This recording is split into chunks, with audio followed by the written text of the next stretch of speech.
বাংলাদেশ সহ সব দেশের ওপর শুল্ক বাড়িয়ে দিলেন ট্রাম্প। শাহজালাল বিমানবন্দরের থার্ড টার্মিনাল চালুর নির্দেশ প্রধানমন্ত্রীর। আমরা কথাবার্তা কম বলে কাজ বেশি করতে চাই, বলছেন অর্থমন্ত্রী আমির খসরু। সার্জিস আলম, বিএনপি সংস্কার পরিষদের শপথ না নিলে 5 বছর ক্ষমতায় থাকা কঠিন হবে। এবং সর্বশেষে জানাবো, সিটি নির্বাচনে দলীয় প্রতীক থাকবে কিনা, বিএনপির মতামতই চূড়ান্ত, বলছেন ইসি। দর্শক শুনছিলেন সংবাদ শিরোনাম, এবার জানিয়ে দিব বিস্তারিত সংবাদ। তবে তার আগে অনুরোধ থাকবে ভিডিওটিতে একটি লাইক দিন এবং ভিডিও সম্পর্কে আপনাদের গুরুত্বপূর্ণ মতামত কমেন্ট করে জানিয়ে দিন। বাংলাদেশ সহ সব দেশের ওপর শুল্ক বাড়িয়ে দিলেন ট্রাম্প। যুক্তরাষ্ট্রের সুপ্রিম কোর্টের রায় অমান্য করে আমদানি পণ্যের ওপর জারিকৃত 10% শুল্ক বাড়িয়ে 15% করার ঘোষণা দিয়েছে দেশটির প্রেসিডেন্ট ডোনাল্ড ট্রাম্প। নিজের মালিকানাধীন সামাজিক যোগাযোগ মাধ্যম ট্রুথ সোশ্যালে দেওয়া এক পোস্টে এ ঘোষণা দেন তিনি। খবর দ্য গার্ডিয়ানের। যুক্তরাষ্ট্রের সর্বোচ্চ আদালত ট্রাম্পের শুল্ক নীতি বাতিল করার ঠিক একদিন পরই নতুন করে এই পদক্ষেপটি নিল ট্রাম্প প্রশাসন। এর আগে মার্কিন প্রেসিডেন্ট বলেছিলেন, আদালত যে শুল্ক বাতিল করেছে তার পরিবর্তে যুক্তরাষ্ট্রের আমদানি হওয়া সব পণ্যের উপর 10% হারে শুল্ক আরোপ করা হবে। তবে শনিবার ট্রুথ সোশ্যালে দেওয়া এক পোস্টে তিনি ঘোষণা দেন, এই হার এখন বাড়িয়ে 15% করা হবে। ট্রুথ সোশ্যালে করা ওই পোস্টে ট্রাম্প লিখেছেন, আমি যুক্তরাষ্ট্রের প্রেসিডেন্ট হিসেবে ঘোষণা দিচ্ছি যে আজ থেকেই বিশ্বের সব দেশের ওপর আমাদের আরোপ করা 10% আমদানির শুল্ক বাড়িয়ে 15% করা হলো। অনেক দেশ বছরের পর বছর ধরে যুক্তরাষ্ট্রকে ঠকিয়ে আসছিল এবং এর কোনো বিচারও হচ্ছিল না যতক্ষণ আমি ক্ষমতায় এসেছি। এখন থেকে আইন মেনে তাদের উপর এই বাড়তি কর কার্যকর হবে। যুক্তরাষ্ট্রের আইন অনুযায়ী এই 15% শুল্ক আগামী 150 দিন কার্যকর থাকবে। তবে ট্রাম্প জানিয়েছেন, এটিকে স্থায়ী ও আইনি বৈধতা দিতে তার প্রশাসন কাজ করবে। উল্লেখ্য, গত বছর জরুরি অর্থনৈতিক শক্তি আইন এর অধীনে বিশ্বের সব দেশের উপর পারস্পরিক শুল্ক আরোপ করেন ট্রাম্প। এতে করে যুক্তরাষ্ট্রে অনেক পণ্যের দাম বেড়ে গেছে। মার্কিন সুপ্রিম কোর্টের অভিমত, ট্রাম্প তার ক্ষমতার অধিক ব্যবহার করেছে। শুল্ক আরোপের আগে তার কংগ্রেসের অনুমোদন নেওয়া উচিত ছিল। এ অবস্থায় যুক্তরাষ্ট্রে পণ্য প্রবেশের ক্ষেত্রে একতরফাভাবে বিশ্বজুড়ে যে জরুরি শুল্ক আরোপ করেছিলেন দেশটির প্রেসিডেন্ট ডোনাল্ড ট্রাম্প, তা অবৈধ বলে রায় দেন মার্কিন সুপ্রিম কোর্ট। কিন্তু এই রায়ের কয়েক ঘন্টার মধ্যে নতুন করে বাংলাদেশ সহ বিশ্বের সব দেশের পণ্যে 10% শুল্ক আরোপের ঘোষণা দেন ট্রাম্প। এরপর আরও কয়েক ঘন্টা পর এটি বাড়িয়ে 15% করেন তিনি। শাহজালাল বিমানবন্দরের থার্ড টার্মিনাল চালুর নির্দেশ প্রধানমন্ত্রীর।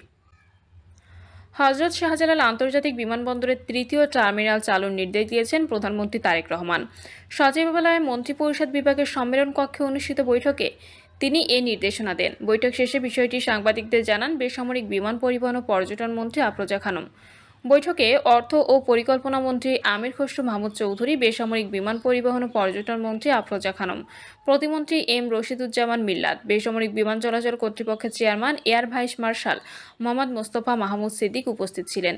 বিমানমন্ত্রী জানান, প্রধানমন্ত্রী চেষ্টা করছেন যাতে সামনে থার্ড টার্মিনাল চালু করা হয়, সে ব্যাপারে তিনি নির্দেশনা দিয়েছেন। কবে নাগাদ টার্মিনালটি চালু হবে এমন প্রশ্নের জবাবে মন্ত্রী বলেন, কবে চালু হবে এটা তো বলা যাবে না, এখন আলাপ আলোচনা হবে, তদন্ত হবে, কিভাবে আমরা তাড়াতাড়ি করতে পারি সেটা নিয়ে কাজ চলছে, তবে নির্দিষ্ট কোনো সময় দেওয়া যাবে না।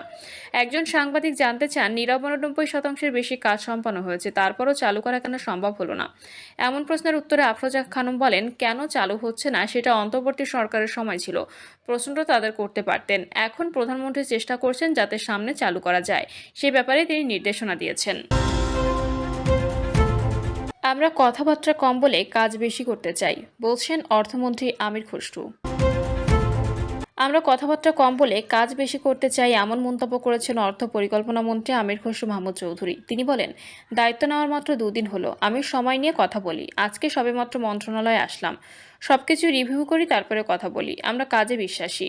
মন্ত্রী হিসেবে দায়িত্ব নেওয়ার পর আগারগাঁও পরিকল্পনা মন্ত্রণালয়ের প্রথম অফিস করেন তিনি। এ সময় পরিকল্পনা নিয়ে গণমাধ্যম কর্মী জানতে চাইলে মন্ত্রী এসব কথা বলেন।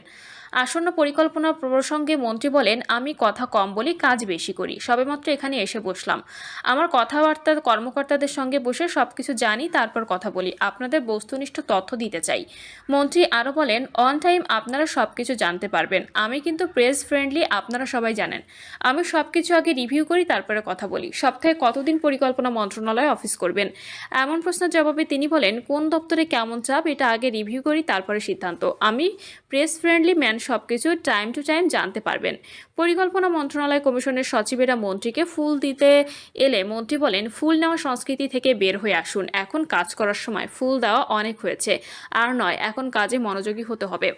জাতীয় রাজস্ব বোর্ডের চেয়ারম্যান মোহাম্মদ আব্দুর রহমান খান, পরিকল্পনা বিভাগের সচিব এস.এম. শাকিল আক্তার প্রমুখ এসব সময় উপস্থিত ছিলেন। সার্জিস আলম, বিএনপি সংস্কার পরিষদের শপথ না নিলে 5 বছর ক্ষমতায় থাকা কঠিন হবে। জাতীয় নাগরিক পার্টির উত্তরবঙ্গের মুখ্য সমন্বয়ক সার্জিস আলম বলেছেন, স্বরাষ্ট্রমন্ত্রী সালাউদ্দিন আহমেদ সংবিধান সংস্কার পরিষদের শপথ না নেওয়ার বিষয়ে যে কথা বলেছেন, এ কথাটা বাংলাদেশের মানুষের গণরায়, গণভোটকে তিরস্কার করা হয়েছে। এই একই ভাষ্য যদি বিএনপির হয়, আমরা মনে করব বিএনপির প্রতি আগামীতে জনগণের এই আস্থা আর থাকবে না। ফলে আগামী 5 বছর ক্ষমতায় টিকে থাকাটাও তাদের জন্য খুব কঠিন হয়ে পড়বে। সার্জিস আলম বলেন, তারা যদি বলে এই শপথ নেওয়া সংবিধানে নেই, তাহলে তাদের এই 2026 সালে নির্বাচনের মধ্য দিয়ে ক্ষমতায় আসাটাও তো সংবিধানের কোথাও নেই। তাহলে ওই নির্বাচনের মাধ্যমে তারেক রহমানের প্রধানমন্ত্রী হওয়াটাও সংবিধানের কোথাও নেই। তাহলে এই বাংলাদেশে যে জুলাইয়ে যে অভ্যুত্থান হলো, সেই অভ্যুত্থানের প্রেক্ষাপটে প্রত্যেকটা ঘটনা ঘটলো। এই জুলাইয়ের অভ্যুত্থান তো সংবিধানের কোথাও নেই। সাংগঠনিক সভার বিষয়ে তিনি সাংবাদিকদের বলেন, নির্বাচনের আগে উত্তরাঞ্চলের মুখ্য সংগঠক হিসেবে উত্তরাঞ্চলের প্রত্যেকটি আসনের প্রার্থীদের কাছে আমার যাওয়া উচিত ছিল। অন্তত যে আসনগুলোতে আমাদের প্রার্থী আছে, সেই আসনগুলোতে আমার যাওয়ার প্রয়োজন ছিল, কিন্তু আমি নিজেও প্রার্থী হওয়ায় তা সম্ভব হয়নি। কোথাও হয়তো আমরা জয়ী হয়েছি, কোথাও হতে পারিনি। নির্বাচনের নেতাকর্মীরা দিনরাত পরিশ্রম করেছে, তাদের সঙ্গে দেখা করাটা জরুরি।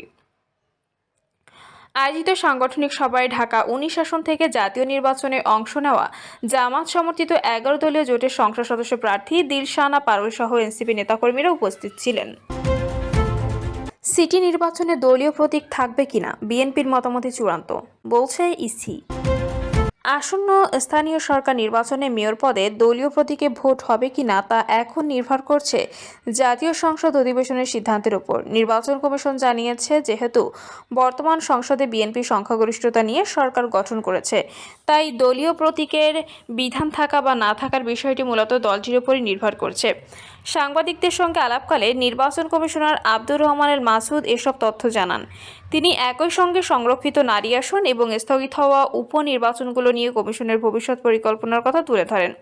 মেয়র পদে দলীয় মনোনয়নের বিধান পরিবর্তন প্রসঙ্গে নির্বাচন কমিশনার বলেন, আমার জানা মতে অর্ডিন্যান্সের মাধ্যমে মেয়র প্রার্থী পদে দলীয় মনোনয়নের বিষয়টি বাদ দেওয়া হয়েছে।